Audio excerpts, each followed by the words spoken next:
Welcome back to the show, everybody. This is the Upper Tier Podcast. It's Friday, match preview, the eve of another big game for Liverpool, top of the table. Going to take a look at this Fulham game. It is a Shankly sessions as part of the Upper Tier. We bring you this. This is the Liverpool side of things, if you like. If you could subscribe to the channel, hit the bell notification button and drop a like on the video. I would really appreciate that. Always helps us out. A few bits to talk about today. Going to talk a little bit about transfers. Going to obviously have to touch on those contract renewals. Got to talk about our main man and our manager picking up awards, manager and player of the month. Talk about that. I think it was a foregone conclusion, really. We spoke about it a couple of shows back, didn't we? And we said, this is nailed on if it doesn't happen. A little bit of an update on Zubimendi. You can let me know your thoughts on that, how you feel about that. Zubimendi after rearing its head again. The main focus of the show, though, we'll be talking about the big game tomorrow, Fulham. Massive game for us. Lots to like about this Fulham side and what Marco Silva's doing there. Project Fulham is looking really good. And as we know, when they roll into town, or if we go to Craven Cottage, it's always a very tough game, always a tough task. And when you get 3 points out of this, it feels really big. So we will definitely touch on the game. Marco Silva versus Arne Slot. Liverpool versus Fulham, 3 o'clock at Anfield. Big test for us. Big test for us, I have to say. Don't sleep on this game. This is going to be tough. But we'll start as we always do. We'll have a chat about the presser and what the gaffer had to say today. And he's meticulous in his answering as well, isn't he? So he started off, of course, all the conversations are about the contracts, as they always are. Slot on contracts. It doesn't worry me. We just accept the situation as it is. They play at a very good club and do very well at the moment. Good political answer there, wasn't it, from Slot? So in other words, what he's saying, they're here now, they play for me, that's all I can control. I can't control what's going on contractually and stuff like that. And we'll have to face that situation if and when it arises, which I think is good. They kind of, the journals today were very clever today as well. I don't know if you caught the presser live, but they kind of angled the question in a different kind of way. They're trying to find ways to let him slip. But he's very tuned into. Slot on Mo Salah. I work with a lot of quality players over here, and Mo is definitely one of them. He is one that should score goals. He is also part of the reason we keep as many clean sheets as we do. And we have touched on that this year, haven't we, in the podcast? The work rate that Mo Salah is putting in off the ball as well. Absolutely phenomenal. How many times do we see him in that right back position, working hard with Trent to get the ball back and stuff like that? This is a very different Mo Salah than we seen last season. Don't forget that as well. So yeah, really important. We've identified it. We've noticed it. I think most people have noticed it, but good to hear from the gaffer as well. Slot on Girona, and of course we have to touch on this. If we hadn't conceded the amount of chances versus Girona, I would be more positive about it. We relied on our goalkeeper, absolutely, Ali, man of the match. Second half performance was better than first half. If a game is not good, you not concede the chances we did. I think the point he was making out of that, more so than the Girona game, was really like, if we cough up those chances to the likes of a Fulham side, or a better side, or a more clinical side, we could get punished. I think that's what was really coming out of it. We coughed up a lot of really good chances to Girona, but they were poor in front of goal. And I think we kind of rode our luck a little bit. And I think that's a subliminal message that he's sending there, that we can't afford to cough up those type of chances to Fulham tomorrow. And I think he's very clever in the way he does this. Slot on Fulham. We're going to face Fulham now. We should have a much better performance against them to get a result. You can only take points from these games if you have quality yourself. Against Arsenal, they only conceded from a set piece. Absolutely. And we will talk about Fulham. We'll definitely have a conversation about it. Slot on Alisson. Hopefully the amount of time we thought he needed also helped us in the long term. It has to be shown in the up and coming weeks and months that he can stay available. Hopefully he doesn't get the same amount of work when he plays. Again, I think that was a reference back to the Girona game as well. He probably felt that his keeper, even though he was top-notch on the night, was way too busy for Slot's palate or taste. Slot on Nunes. This has been a recurring thing, isn't it? This has been a huge topic all week and stuff like that. No, for me, he has impact. He certainly does. He hasn't scored the amount of goals he and we want. And let's be honest here, that's a very good point that he makes there as well. We all want Darwin Núñez to be successful. We all want Darwin Núñez to succeed. We all want Darwin Núñez to score goals and assist goals. Everyone wants the same thing for Darwin Núñez. He says, but he has impact in his work rate, and that has been identified. He is part of a team that scores a lot of goals and wins a lot. I don't only judge Darwin on his goals. So there he's propping up. Is that a little subliminal message to us? Does he start tomorrow still? And did we see Jota kind of later on? Is he going to bench and bring Jota in that quick, is he? I don't know. Let me know your thoughts. Although when chances occur in this Fulham game, we have to take them. We have to take our chances. Slot on Jota and Chiesa. I think they are available. We have one training session to go. Federico missed quite a lot. We have to see. Maybe Diogo was in the squad, definitely. Maybe Federico as well, but that depends on the numbers we have. Yeah, it depends on how many forwards you can put in there, isn't it? Because obviously Cody be in there as well, and you have Harvey there as well, which is kind of midfield forward, kind of. So we will see, but I don't know. I'm still perplexed a bit on this Chiesa situation. I don't really know what to think about it, to be honest. Jota, I'd love to see Jota back and stuff like that, scoring and stuff like that. Tell you, if he gets the chances or half the chances that Darwin gets, he'll slot them away. And that's no disrespect to Darwin. But we need to be putting goals away when we get chances. Chances at this level are a commodity. Slot on Núñez criticism. We all see it did something to him when he missed the chances. I think everyone needs an arm around like this, but I made it clear to him he is not only judged on the goals he scored, ideally he scores more. Yeah. Now that's like, you have to come out and you have to support your player, don't you? And especially at these times when he's going through a tough time, especially in front of goal. We would like nothing more than Darwin Núñez tomorrow to go out and score a hat-trick and a couple of assists and all, and absolutely put the build in, 100%. But he's trying to support his player here through a really difficult situation. The problem that we have is the reliance on Mo Salah is absolutely huge. I think I was reading a stat the other day, is it what, 70% of his goals or something, or 70% of our goals are Mo Salah, our goal involvements, creation and assists and everything else. So although that's fantastic and we love Mo Salah and stuff like that, but we need to kind of rebalance that a little bit and get some goals and get Diaz back humming again, Gakpo humming again, Jota humming again. And also we need some goals coming from the middle of the park as well, and from set pieces from our defenders.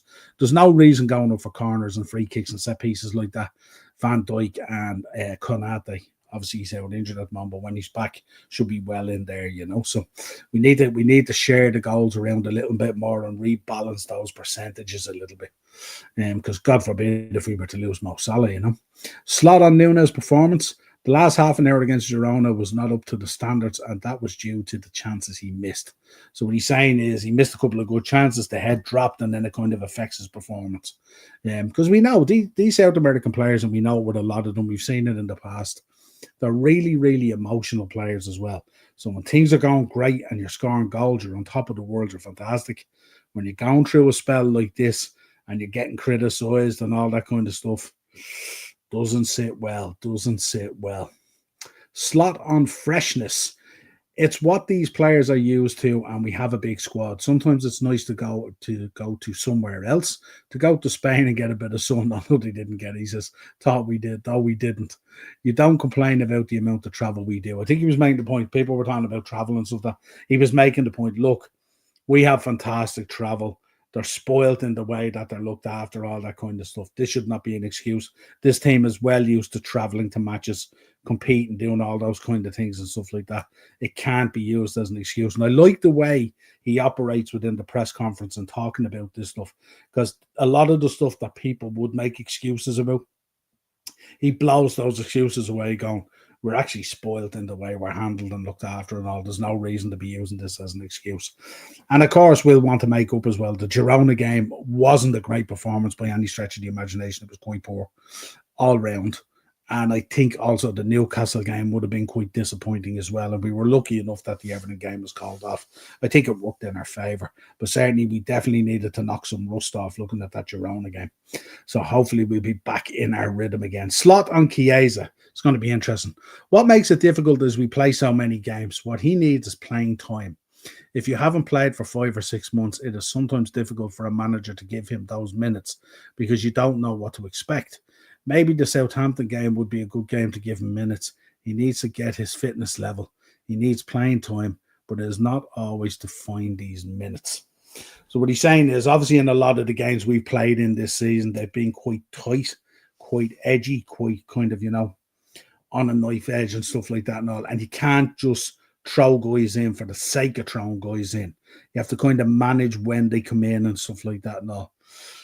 I've just huge reservations about Chiesa. I really do. And, I know obviously maybe they know more on the inside than what we'll ever know and stuff like that. But it's just, trying to get match fitness and all that kind of stuff for 4.5 months, then goes ill. There just seems to be a lot of stuff going on there. And I'm not too sure. I said it back in the summer, I wasn't too sure. Listen, we know how fabulous a player he has been and stuff like that and all.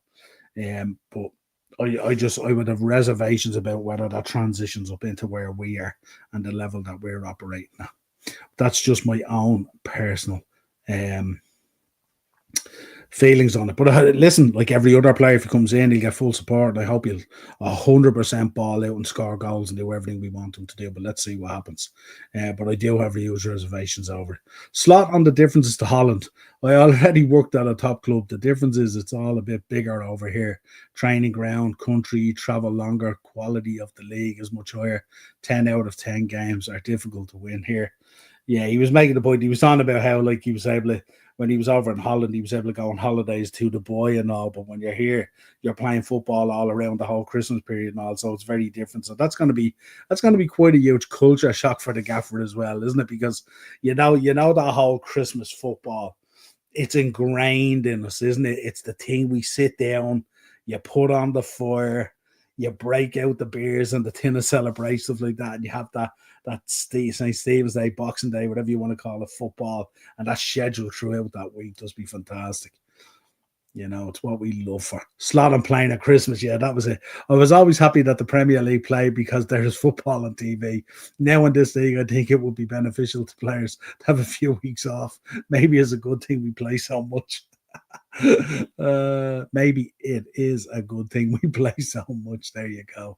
Just looking for time off as always. But it was an interesting presser.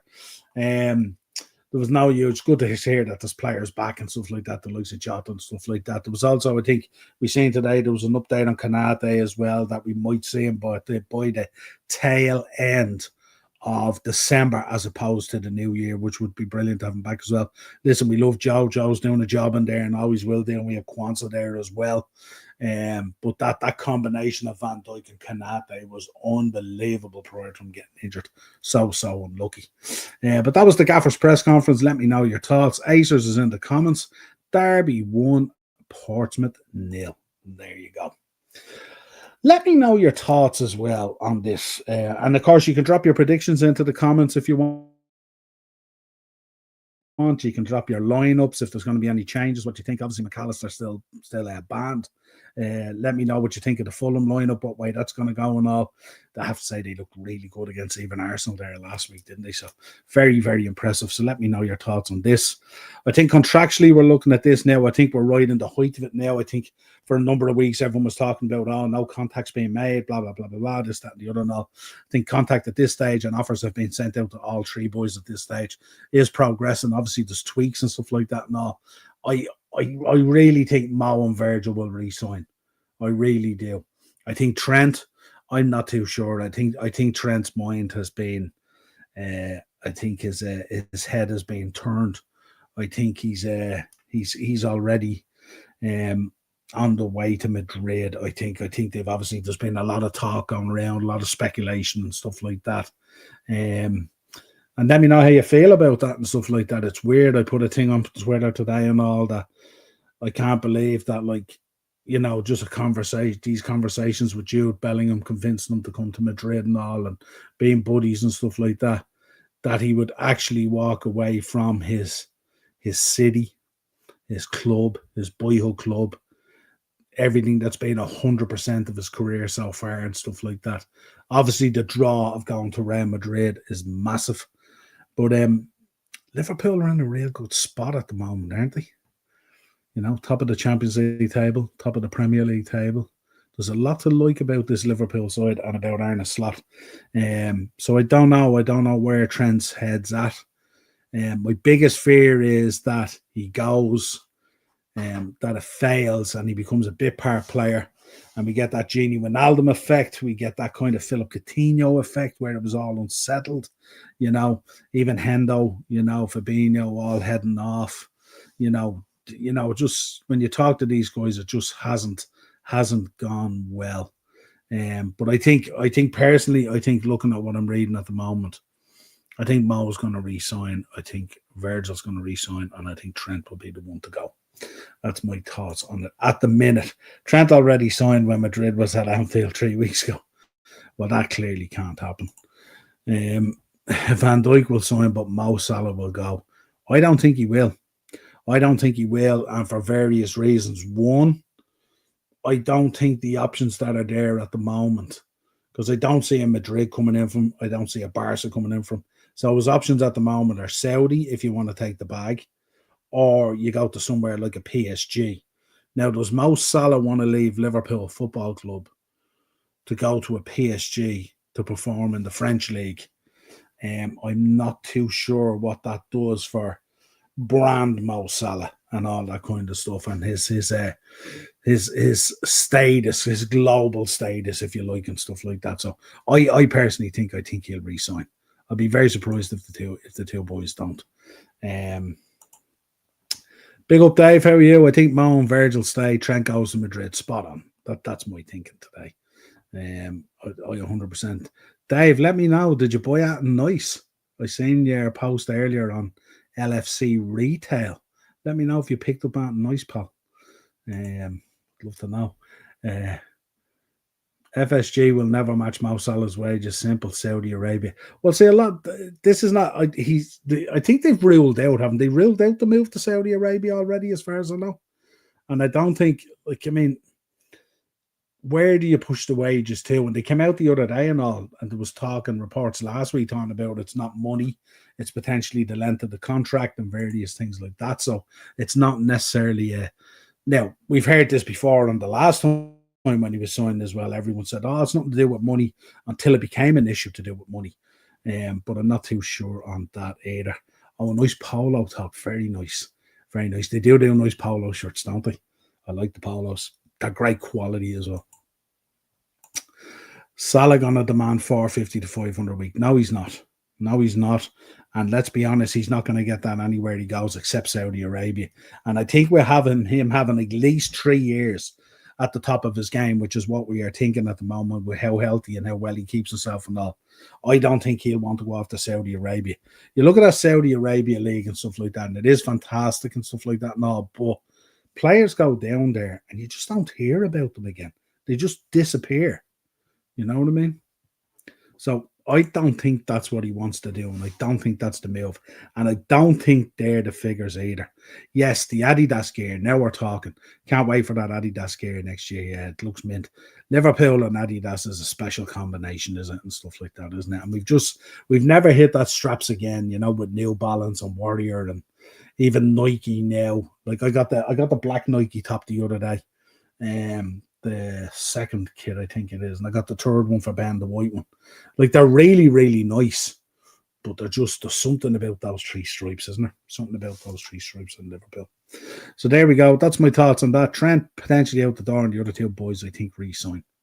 What did you make of the connections to this? Heavily linked with João Pedro and also Matheus Cunha, 2 very, very good footballers. Probably might take a few quid to get them out of there as well. But yeah, really, really, 2 really top performers and stuff like that. But again, kind of these kind of signings will kind of depends, you know, what way they go in January, how they feel in the summer. You know, do they run it to the summer, then look at Darwin and go, listen, we think it's better for you and us if we part company.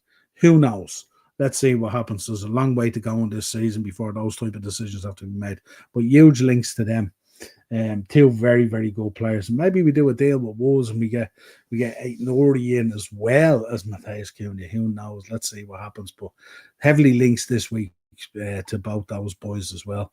Zubamendi, what's your feelings on Zubamendi? Apparently, reports coming out this week that he's absolutely open to a move now. I'm not surprised. How do you feel about that, Reds? Should we go in again? You know, I don't think his original refusal in the summer when we had him basically done and dusted. I don't think it was a Liverpool thing, if you like, and stuff like that. But I'm not too sure. Would this boy come to Liverpool and would he settle, or could it become a problem? He's also come out. I like Asus in there. Yeah, that green keeper. Yeah, is absolutely mint. Yeah, Zubi going to City for money. There's talk there. A report came out today that he's hesitant about a move to Man City. There's a lot going on there at the moment. There's no reassurances on what's going to come out of the case from the charges. You see what's going on there at the moment. A lot of players running out of steam, having an indifferent season. You know, age and mileage catching up on KDB, catching up on Ilkay Gundogan, you know, Kyle Walker. There's a lot of change coming at Man City. There's a lot of root and branch treatment to be done to that squad from Pep.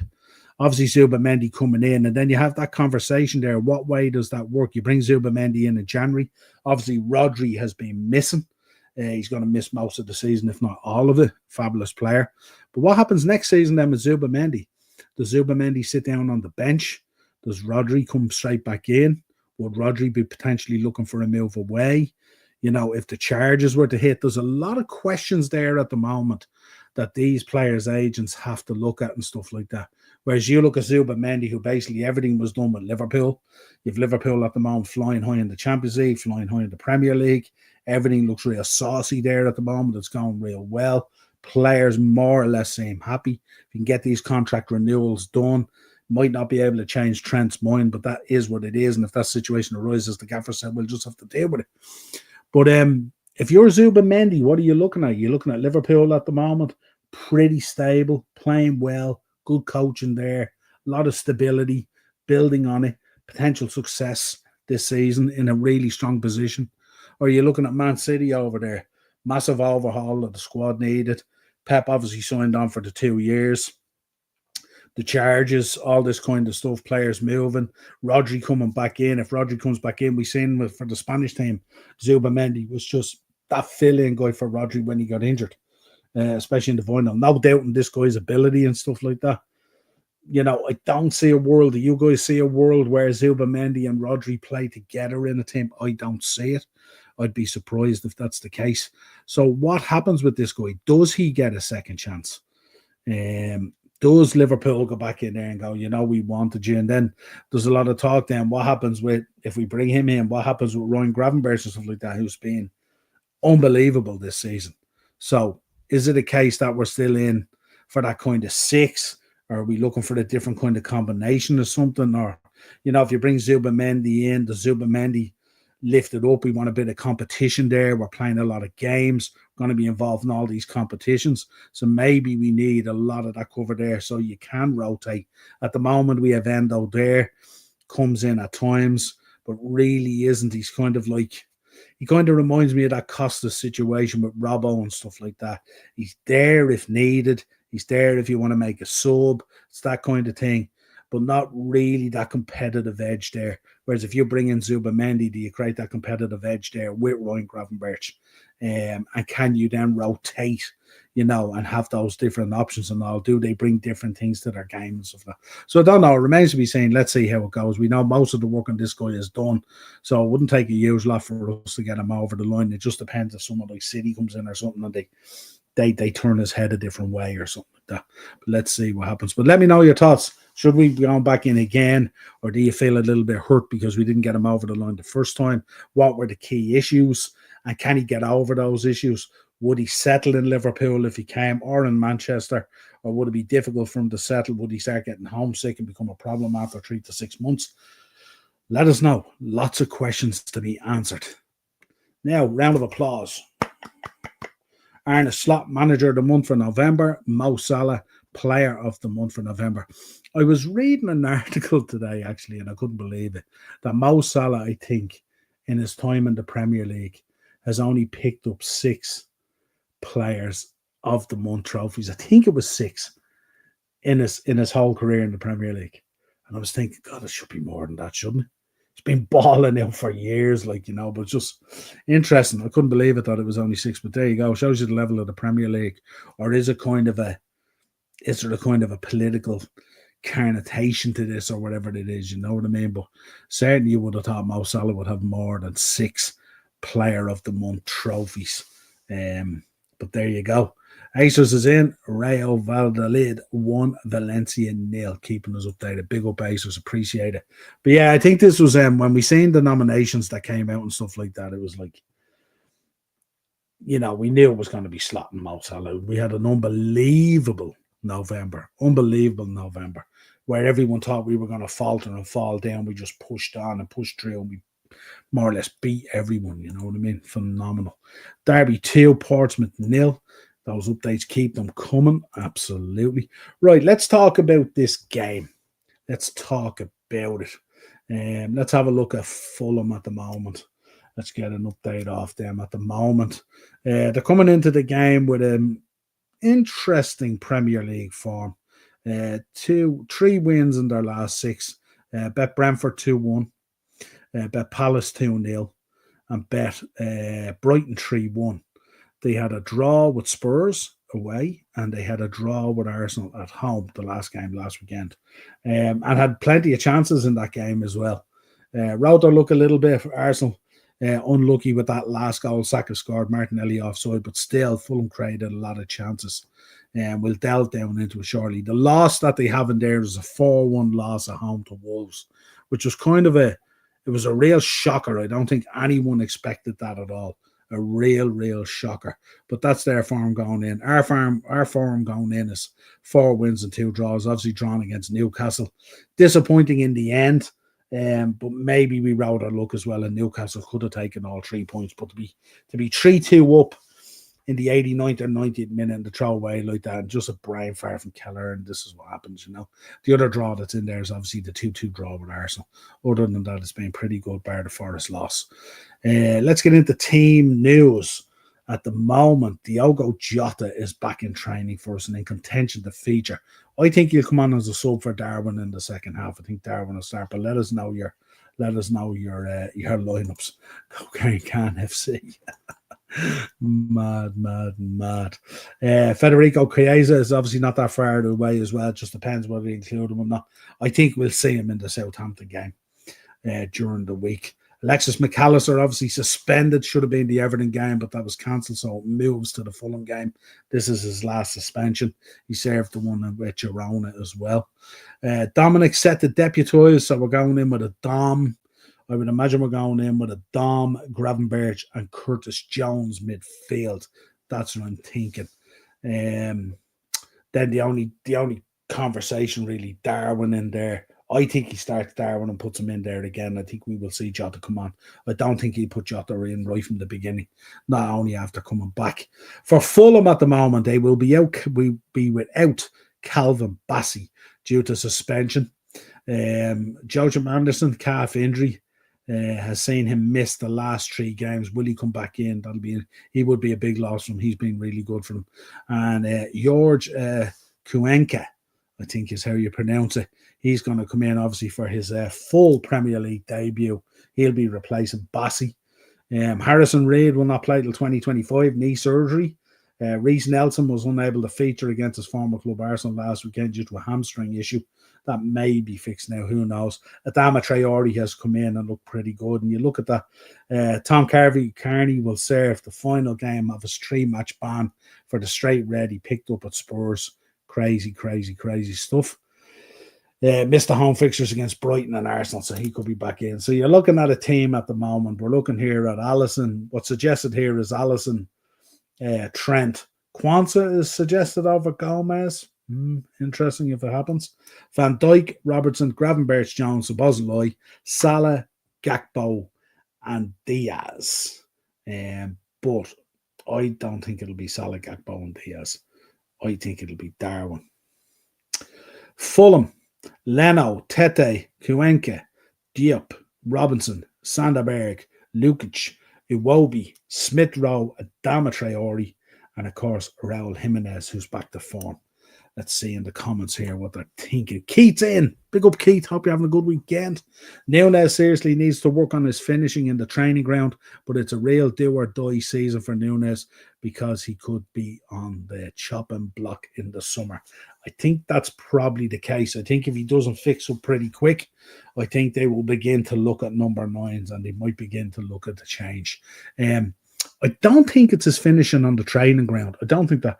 I think he needs to go to like a mental coach, like a hypnotherapist or something. Like, I think a lot of it is mental with him. You even see him the other night in that match, and he goes to head the ball back in and hits the bridge of his nose and goes down and all. I think what happens is he's getting into fantastic situations and opportunities, and he just has a brain fart. And I think it's more mental than anything else. And I think it's that side of it that's killing him more so than him standing in front of a goal. Because we see a lot of those inside training videos that come out and stuff like that, and he'll just be banging goals in. But for some reason, when he goes out there, it's like you freeze when you go on stage or something like that. You're not ready for that big stage, so let's see what happens. Big up, Keith. Let us know your lineups as well, Keith, if you have a lineup, what you're thinking and all, and also let us know. We'll get predictions off you as well. Wanted to have a look because it's a very similar setup. I think Marco Silva has done a fantastic job. He's doing a brilliant job of Fulham, and I think he's one of those managers. Darren spoke about it on last night's show. He's one of those managers who is definitely in line for a bigger job. I think he's done a fantastic job of Fulham. He's done a fantastic job most places he goes to. But if there's a lot to like about this Fulham side, everyone knows how big a fan I am of Robinson, the boy at left back. I think he could be one that we would definitely be looking at. But they set up very similar to us in a 4-2-3-1. And the one thing about Marco Silva as well, it doesn't matter whether he's playing Reading or playing Real Madrid. He sets up the same way. He sets up with his coaching principles and the way they want to play, with the players he has available and everything else. And he doesn't change it. You're not going to see Fulham sit in with like 2 banks of 4 and play a low block and stuff like that. They're a footballing side. Marco Silva wants them to play football. His psychology in terms of football and stuff like that is embedded in those players. A lot to like about Kenny Tate on that side as well. That middle part of the defense is where they can come a little bit unstuck, especially with the changes they've had to make. If Joachim Anderson isn't in there, Calvin Bassey suspended, you're going to see changes coming in there as well, and that may be where they can be caught out a little weaker. We know ourselves already how good Sanderberg is. Sasa Lukic as well. But then you come to this forward line, and this forward line is where it can cause a problem for us. Alex Iwobi at the moment is having a phenomenal season. He's playing out of his skin. He's another guy we mentioned earlier in the press conference notes about Mo Salah working hard and stuff like that. You watch Alex Iwobi tomorrow as well, and look at how hard Alex Iwobi works as well. Box to box and up and down that wing. He's absolutely phenomenal, and he's had a massive resurgence because he was kind of out in the doldrums for a while and kind of bang average. He now looks like a proper player, Alex Iwobi. Emile Smith-Rowe has come in, ESR, seems to be staying fit and stuff like that as well, really enjoying his football. He's another guy who can arrive from deep and cause you problems. He's that guy who'll pick up, when the ball breaks out of the 18-yard box, he's the guy there sitting to take that and stuff like that. Again, a real tidy footballer as well. And maybe you look at what's going on at Arsenal at the moment, and maybe there might be a little bit of regret in letting him go. He's a very, very good player, and I know a lot of Arsenal fans, including Del Boy and Kyle and all the boys. And I know Warren as well. Big shout out. Warren's Team Talk as well. Check that out tomorrow, folks. Does a great show on a Saturday. You got to become a part of that. It's absolutely fantastic. But check out Warren as well. Warren was going ballistic when ESR was let go. He thought it was disgraceful. And then you have on that left-hand side there, Adama Traore, Mr. Vaseline arms himself. He'll power through and stuff like that. And also, he's another one to be really, really careful of. And this year, it looks like, for many years, we've looked at Adama Traore and went, what a player, stuff like that, the power and the running and the pace, not unlike Sam Maximin either. But when he gets to that final position and stuff like that, to pick that pass and that final moment and stuff like that, he's failed in the past. But at Fulham, he seems to be getting that together. It seems a little bit more it's like as if Marco Silva has raised his IQ in those final moments and stuff like that. So again, can be very, very dangerous. And what a resurgence Raul Jimenez has had. We looked at Raul Jimenez, myself and Mark spoke about it so many times on reviews on the Monday mashup and stuff like that, that for so long he just like a pale shadow of the player that he was. And we know how amazing he was. At one stage, he was one of the unbelievable forwards in the league and stuff like that. So he's had a resurgence there. He's starting to find his feet, banging in a few goals and stuff like that. Looks like he's kind of getting over this whole issue with the, this issue, not getting over this issue with the head, but is less playing with a bit more of a freedom than he was before and stuff like that. Obviously, psychologically, it takes time to get over such an injury and stuff like that and all. But Raul Jimenez really beginning to look the way he did look and stuff like that and all. So fair play to him. So a lot of danger there coming into that side there, especially with those front four there. Iwobi, Smith Rowe, Adama Traore making those runs. Tete and Robinson down the flanks, a lot to like about that in those triangular moments and stuff like that. And Raul Jimenez up at the tip, always there. So we're going to have to be really, really careful about that, especially depending on the line that we have. Keats in, he's going with Alisson, Trent, Virgil, Robbo, Curtis, Szoboszlai, Gravenberch, Diaz, Nunes, Salah. I think it will be a tough game, but I think it will be 2-1. We take the hand off at 2-1, wouldn't we really? You're going with Gomez as well. So a lot of people here saying a lot of people here saying Kwanzaa. I'm kind of leaning towards Gomez as well, to be honest. That's my lineup there, by the way. I should have popped that up there, shouldn't I, really? Big up, Joanne. How are you keeping? Haven't seen you in a while. Hope you're good. Darren was only saying last night he hadn't seen you on a couple of the shows and stuff like that. So hope you're doing well, Joanne. Always great to see you in there. But yeah, I think that's where the danger is going to come from. These guys score goals; they can be very, very dangerous. We've seen how good they were against Arsenal, So and if you look at a lot of the games they played in, even a lot of the games against that top 6 level and stuff like that, they've been very unlucky at times. But the one thing you'll know about Fulham Football Club, and especially under Marco Silva, is they don't get battered. They don't get pasted and stuff like that. It's always going to be hard work. It's always going to require 11 players on the pitch, giving an absolute 100% to get this done. And I think we'll play in a similar type of vein tomorrow as well. So it'll be interesting to see that we have a clash of formations here as well. So it'll be interesting to see. Fulham across, we'll need the Anfield crowd as well, as always. So important to get us there as well. Slot touched on it today and stuff like that, how important it is. I hope we don't miss Maka creatively in mid. Curtis is quite creative as well. Now, I know Curtis against Girona kind of, look, most of them didn't have a good game against Girona anyway, so it's hard to dwell on and stuff like that. But Curtis is one of those guys who will turn and go at you directly and stuff like that, So he will give, the stand-in for Callum Bassey and stuff like that, and Isaiah Jube. He'll give them something to think about. He'll also be coming down that side of Sander Berg as well. So he should have Sander. We know how good he can be on the day as well. So it will require Curtis to be quite inventive in the way he does things and stuff like that. And I think we're having Gravenberch there as well. I think will be key to releasing them and stuff like that. No, but this is going to be a tough game. This ain't going to be an easy game, not by any stretch. Joanne's in. My friend passed away 2 weeks ago, so just had time to myself, really. You always need to take that time, Joanne. Very sad to hear about that, especially coming up to Christmas and stuff like that. You know yourself, you've got loads of friends on these different channels and stuff like that, Joanne. So if you ever need to reach out and have a chat, don't hesitate to hit that button. Hit that button and all. Everyone's here if you're in need and you ever want to have a chat and stuff, But very sad to hear that. But yeah, sometimes you need time, Joanne, don't you? Sometimes you need time. I couldn't do a show the other night and all. Like banjaxed me knee. I don't know what I did to it. I ended up having to get a brace on it. I had to go for physio. I had to go on painkillers and anti-inflammatories and all. And sometimes podcasting isn't the be all and the end all, as they say. Right. Give us your predictions. Let us know if you have any changes to the starting lineup. I think it picks itself. I kind of like to see Harvey a little bit tomorrow, maybe come on. I think Jota will come on. I think Harvey will come on. We could finish with a front line of Mo Salah, Diogo Jota, and Cody Gakpo. Interesting. Interesting. So, bit of options there. A few players coming back off injury. Now we suddenly have a few options and stuff like that. But no doubt, Mac being suspended is a big drawback as well. It limits some of our options. But listen, we're going to do that. When you're physical and you're playing in the middle of the park, you're going to pick up suspensions eventually because you're going to pick up cards. And in fairness to Mac, he's been very unlucky in some of the cards he's picked up. Some of them have just been real soft, in fairness, from poor refereeing. But it is what it is. No excuses. We've more or less a full squad. Really important that we get the 3 points. Keep the train on the tracks. Keep everything rolling towards next week. We've got Southampton coming up in the cup, and that's where we can blood in and play a few players and all that kind of stuff, and maybe do a little bit of rotation, and then we push on to the next game. Before you know it, we'll be in the Christmas period.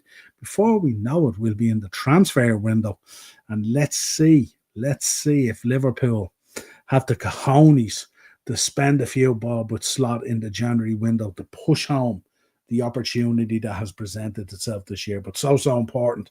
Chelsea playing against Brentford will be an interesting game. Bit of a voodoo there on them at times, but I think Chelsea will pick up the win. I would expect Arsenal to beat Everton, as far as I know. And then we have the Manchester Derby. So I'd love to be a 4:30 on Sunday, sitting back, watching the Manchester Derby, knowing we have the 3 points, so we don't have to worry about that and just enjoy it. But let's see what happens. Thank you. Warren has been a great support of me. Warren's top lad, isn't he? He's just tops.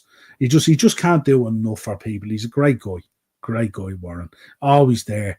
Always great. Always in contact with me, even at times if I just don't have no time to get back to him and stuff like that. But yeah, top guy. And these are the positive sides of podcasting and doing shows and stuff, aren't they, really? We get to meet people like yourselves that we would have never met. I would have never met Warren except for podcasting, or Del Boy. I probably would have met Del Boy through Darren and stuff like that, probably at some stage, and Kyle and all these great people and stuff like that, So it does have its upside at times, even at times if it gets a little bit dark where people just talking crap and stuff. Keith, let's see what we're doing here. You think they will go in for someone in January? I think we need a CDM and a centre back. I think they will go in for someone. I think they will. But it'll be interesting to see. Again, it depends on the contract renewals. They might blow their bag on the contract renewals, and if they do that, then they might use that as an excuse to push it to the summer. But I think they do need to go in. I think there's glaring issues there at the moment. I think that left back situation for me is a little bit worrying. Robbo, look, we know how fantastic Robbo is and stuff like that and all, but there has been a certain amount of a drop off. And Costas, again, you can get Costas who's an 8 out of 10, or you'll get Costas who's a 4 out of 10. And the problem is when he's standing on the sideline about to come on, you ain't got a clue which Costas you're getting, and that's the problem. So I think left back for me would be something that needs a little bit of work. CDM, I don't think they'll touch in January. Because I think if they decide to go for Subamendi again or something like that, I don't think that would be happening in January. I'd be surprised if it did. But listen, they shocked us before. It's not like we don't sign players in the January window. We do. So let's see what happens. But I think if we're in the position that we're in now, if we can be top of the Champions League table come the start of the transfer window and top of the Premier League still at that stage, I think we need to strengthen them. I think we need to push on. And I think that's really important. And we'll also look like a real tasty prospect for people who want to come in. Keith, are you doing a review about Saturday night's main event? I will be, yeah. It'll be on next week's show, probably Tuesday or Wednesday, depending on when we're playing Southampton. But absolutely, I will be doing a review. We did the pro wrestling show last night because I couldn't do it on Wednesday because I was laid up in the bed with a knee brace and everything else, and also I squeeze it in this week. I haven't missed a show this week with everything else that's going on outside of it, coupled with the fact that I work in retail and that I have so much stuff going off to Santa and stuff like that as well. I just parceled up about 10 parcels there to go off tomorrow, so I'm trying to juggle and fit everything in at the moment. I think it's the last match at Goodison, so Everton might be all out to win that. Yeah, it'll be interesting to see. So, yeah, that's it. That match in hand is going to be very interesting. But the only thing that's going in our favour is we potentially have all our players back fit for it, whereas the other day we wouldn't have. Plus, McAllister won't be suspended for it. So we'll be potentially a much stronger team. Right, that's it, folks. You want a prediction? I'm going to go 3-1 Liverpool. I'm going to go 3-1 Liverpool. So let's see. But I think this is going to be one of the harder fought wins that we will face this season. I think Fulham don't fear anyone. I think Fulham rock in. They arrive with an intention to win. They don't play for draws. They don't mess about like that. Marco Silva is lasered in his thoughts in terms of what he wants to achieve and stuff like that and all. And I think he's doing a fabulous job. I would preface this as well. Fulham pick up a win tomorrow and all the other results go a certain way. Fulham could find themselves in 6th or 7th at the end of proceedings tomorrow, pending the other results. That's a huge jump as well. I think at the moment, are they in 11th or something like that, or 10th or something like that? They could go all the way. That'll tell you how that middle section of the table is at the moment. It's absolutely crazy. Let me have a look at it here because I have it here in front of me. What am I doing? Table. Let's see. Fulham right now are in 10th on 23 points, so they could go if they got a win to 26, which would bring them above Nottingham Forest and 5th, depending on how the other results go, of course. But you could potentially jump that depending on how it went. So it's really, really important for us. The gap with us at the moment is 4 points with Chelsea with a game in hand, which could be potentially 7. But wouldn't it be absolutely wonderful tomorrow if we could beat Fulham? And if that Brentford hoodoo over Chelsea at the bridge could continue, would be absolutely fantastic, but I don't see it. So 3-1 Fulham, up the Reds, top of the table. Let's keep this going. Really, really important that we do. And we'll talk to you again real soon. Make sure you're subscribing to the channel. Make sure you're hitting that bell notification button. Make sure you're also dropping a like on the video. So important, whether it's on the replay or if you're watching it live. Joanne is going for a 2-2 in the Fulham game. And Fulham are a good team. They certainly are, Joanne. They're a very, very good team. A lot to like about what Marco Silva is doing there. So until next time, folks, I will catch you Monday for the Monday mashup where we'll do a review of all the weekend's action. Either Tuesday or Wednesday, we'll have Pro Wrestling Weekly where we'll take a look back at Saturday night's main event coming back. The nostalgia of it, I cannot wait. Jesse the Body Ventura on commentary. The Hulkster is returning. It's going to be absolutely outstanding. Can't wait. Absolutely pumped for that. And then all the other usual shows will flow in next week as well. Enjoy your evening. Stay safe. It's this close to Christmas now, so don't take any risks on anything. This is the time when things happen, so stay safe, keep warm, keep inside, and we'll talk to you again real soon. Cheers.